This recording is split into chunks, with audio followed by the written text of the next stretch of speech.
मुझे साजनों की घर जाना है, मुझे साजनों की घर जाना है। सबको कोतरा में ब्याह ना हुई, देखो ब्याह हो गई, ब्याह में हो गई नहीं। अब तो साजन से की सुहाग तो मनाए के कुल ढेर हमारे काम न बस सोचत मानी कैसे कैसे मनाए।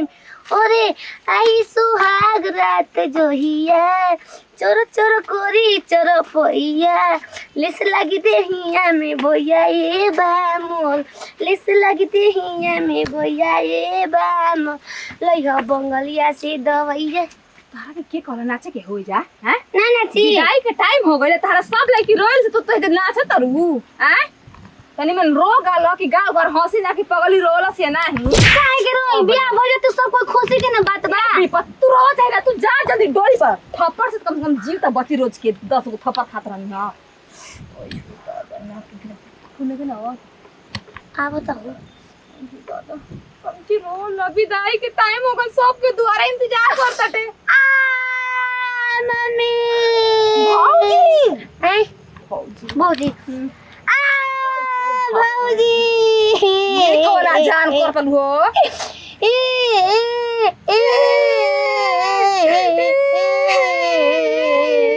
तू काय होत रे हमार तो विदाई में बानी बस देखा दिखा दे रहो तन्ने तो आंख से आंसू आ जाने के गिरत खुशी में बानी हम कि तू भला जात पर ससुरा बोलाई ना ना ना ससुरा जा खुशी खुशी दुल्हा के संग रही हो ठीक नु ए भाभी भैया बड़ा लेट करतन जा विदाई करने। ए भैया हो भैया अरे हम भैया नहीं तो सैया नहीं सैया ससुरा जाता नी अब देखो सही से में जाता लू अब इतना रोइबू न तो हमारो करेजा फाटता आंख से फोर्सिंग इतना मारी की लोर चुए लागी मारो खुशी मारो तनी समझा बुझा के रख हम चलिए आवाम लिया के आओ तनी कौनो दिक्कत ना हो ठीक ना तनी समझा दी घर जाना है मुझे साजन की घर जाना ना ठीक बा आई लिया के ना तो ना ना नाच के जावा संगे ये पाऊं तनी अरे करिए रसगुल्ला रसदार राजा जी बाटे करिए सियाइल सलावार राजा जी बाटे करिए अब जा सियाइल तनी सलावार ना जल्दी तनी विदाई करा हां वो जो कथा सुने के बा ना मौसी अरे भौजी है ये विपत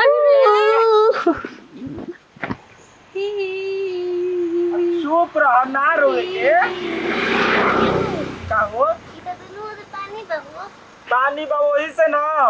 दुल्हा के गाड़ी द्वार पर ना पहुंचल आए ऐसे नहीं तो तारा गांव के रोड बा बताओ आ ई गड़िया इजली अइलही नहीं के हम कबे कनी के रोड पर लिया के खार करिए विदाई अब होई नकली बियाह हो नकली हाँ। के कहता मौसी केवन मौसी घर रहलो है ना लंदन बड़ा करे रखे तोहर मौसी खत्म है क्या हां मौसी के बारे में बोल देबो एक शब्द मारे लागो माने अपना मरद के मारल जाला नकली न बानो की नकली बानी और छू के देखा था हम बोलत बटले बानी है कुल नकली है ई नकली ना रे तब करे ई भैया भैया ऐसा ही रहबू सैया अरे कौनो चीज के दुख ना होई तकलीफ ना होई जौन महाराज मौत निर्धार में बा मौत एबरा अरे कैसन मेहरारू बाड़ी रे केतना मेहरारू होली सके अपन मर्द के जिए खातिर पूजा करेली स एगो तू मेहरारू बाड़ू जा हम ना जानत रहनी के आज तार मौत हो जाई हो इस तरह बता दी अरे पागल हो गल क्या रे आय क्या कर देबो तो क्या कर देबो ओए बाबू रे बाबू कहबो तू पागल ओ हम जान गइली अब कि यही तारा के बीचे रहती सुता के हाथ गोर पेड़ पौधा में बांध के धाका लगाए वाला बानी चाहिए तारे मत उड़ा बुझा तक कौन 60 साल के बुढ़िया उड़ा ले दिया आ का कहली ह बांध के धक्का मरवाईबी आज हम राड में हो जाई ओही से रहो तरीका हां जा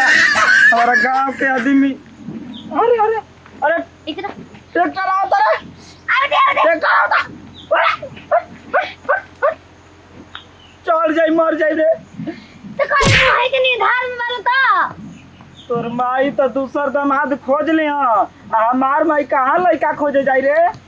तोरो माई दूसर मारू खोज मेरा खोजी चलो फोनवा हमार ड्राइवरवा के फोन करे लो बिना में अरे केने गली रे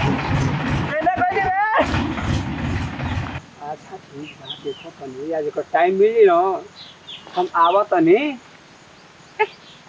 आ अरे हम कहाँ कोई नहीं रोज टाइम बाद में कर देनी फोन बोल भाई कैसे तू चल जा उठ के हो।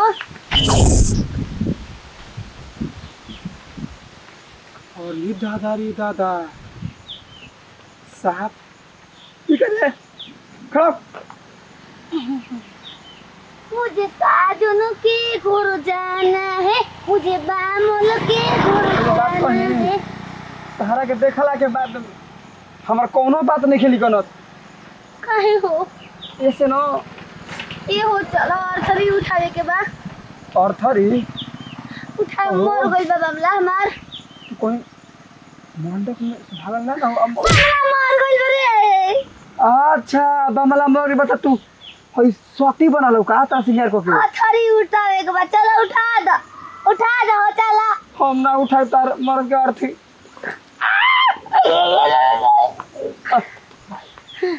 तो बाबा चल ये हो हमारा लगा तो मर्द के वियोग में पागल हो गई बालू ना आहो वियोग में बानी हमारा के मत कुछ करिया हम चल जाते हम ही मोबाइले आए बाकी लसिया कहाँ ले जाई पते नहीं के चला तू चला लिया चला। हम ना चाहिए दादा कोई तो हमें फंसवा दे पुलिस हो तो कैसे ना हो ना हां कोने नहीं की कोले पुलिस करेगी कौन भी कोई ले पाखरी भाग तेरा पीछे चलो देखो एहो हमें से क्या बोलो सब बात अपन माई बाबू अकेला ही लइका बानी जेल में चल जीव तो सरवा में जिंदगी पूरे जेल में कट जाइए तू हमर का जान गइलो तू ना कहते मर सच्चाई मैं जान गइलो का देखो वो हमारा को दे वो छूट सक क्यों नहीं फसल चाह भागो के लिए पिए से पेटवा फोड़ले रहती है करो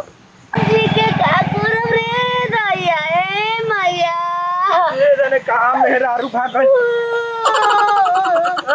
ए बमला बमला के छोड़ के भाग चलता हुआ रोतो बाड़ू जिंदा वाला का हो तो मर गई नी तब पैर में बानर नहीं तो मुंह ना हो। अरे साफ खत्म बाड़ू आज से हम जान गए कि हमारी जिंदगी नरक में बीती स्वर्ग में ना बीती गाड़ी में जाइबा गाड़ी में जाइबा तू जाइबा तोर के कहीं नहीं की जाएगी साला चलते दुनिया संसार एक कइले बा एक कइले बाड़ू तो आय कि सरवा दू गो गांव के एक तू कह देबू ओ गांव में ले भाग के अगले सिवान में कई सुन हाथी के हाँ डरे लगा खुशी खुशी देखा कथा ना बढ़िया से साला हमर बियाह शादी भइल वो तारा जैसन चलाक मेहरारू से आ तू ऐसा ही भगबू पड़ेबू कहीं जाके हमारा घर या भाग जीबू तब हम का करब मैं गाँव हमारा पर थूकी चटका लगता खड़े खड़ी सुत तरीका रे चले नहीं चले के बा चटले आई हो नीटा